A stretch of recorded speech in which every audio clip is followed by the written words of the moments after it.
kasaysayan, kababalaghan, politika, current events, at iba pa. Huwag magpahuli, ating alamin, tuklasin dito sa Historiador Filipino.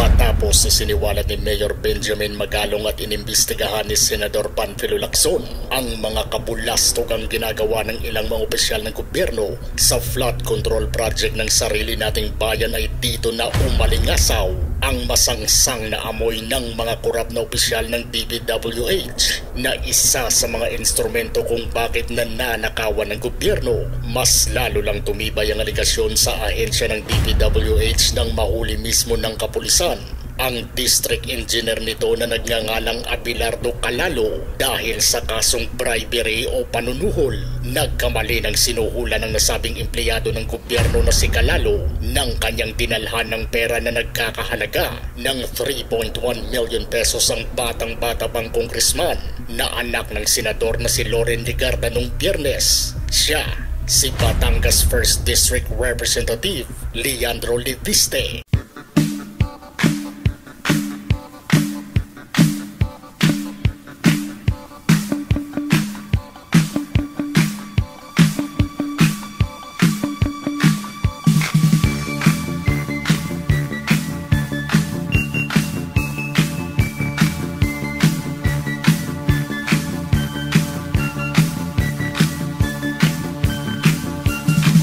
Desidido ang kongresman na kasuhan para magtanda at managot sa kanyang ginawa ang nanuhol na empleyado ng DPWH. Ayon sa kongresman, hindi lang daw ito unang pagkakataong sinubukan siyang suhulan. It is not a single incident.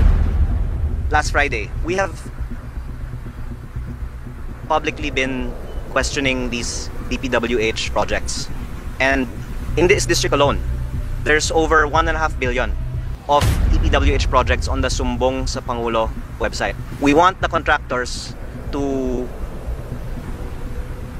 shell out the cost for the hundreds of millions of missing materials.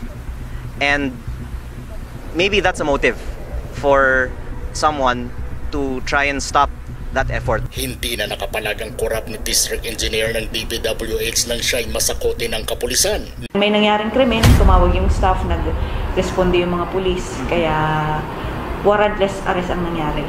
So possible na sampahan siya ng corruption of public officials under Article 212 ng Revised Penal Code at paglabag na rin ng ating anti-graft law, RA 3019. Si Kong Leandro, may tinawagan po siyang tao na nag-inform sa akin ng mga detalye, kaya pumunta po kami doon.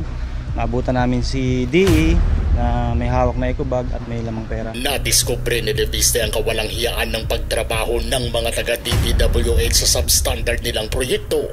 Ngayon nasukat natin, ang lumabas pala po ay nasa 3.96 to 5.5 meters na ayon po sa drawing mula sa DPWH ay dapat 15 meters.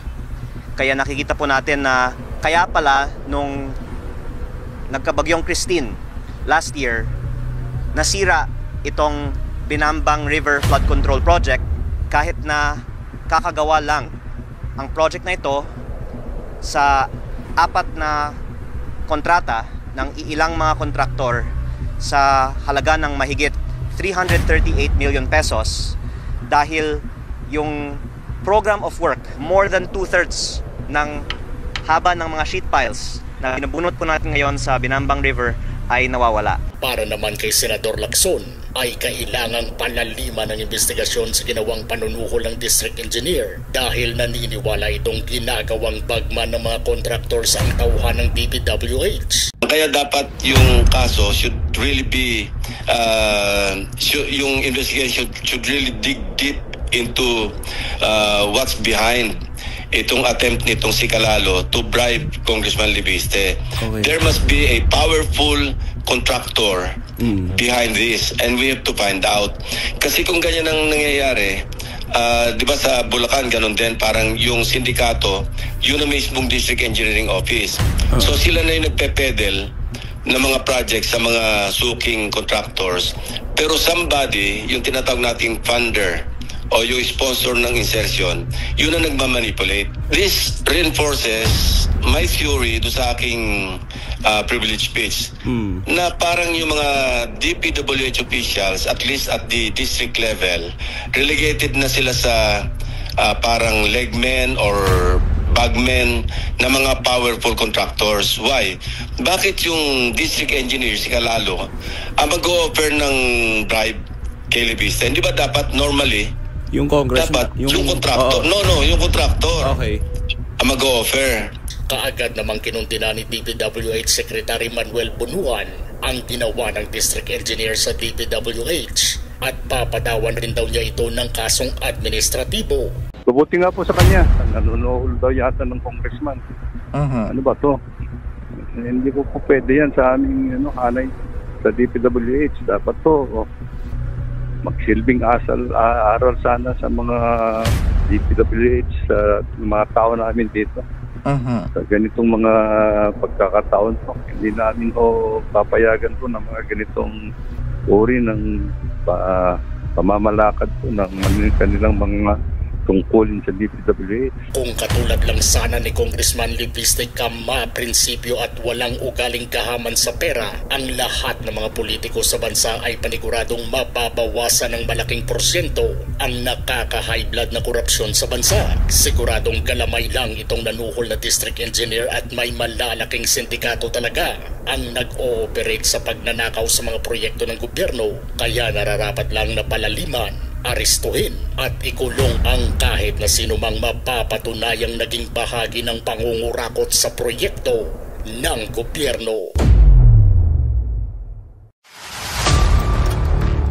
Kung gusto nyo ng mga ganitong klaseng videos, panoorin, pindutin ang notification bell, mag-subscribe at i-share sa mga kaibigan. Maraming salamat po. Hanggang sa susunod dito sa Historiador Filipino.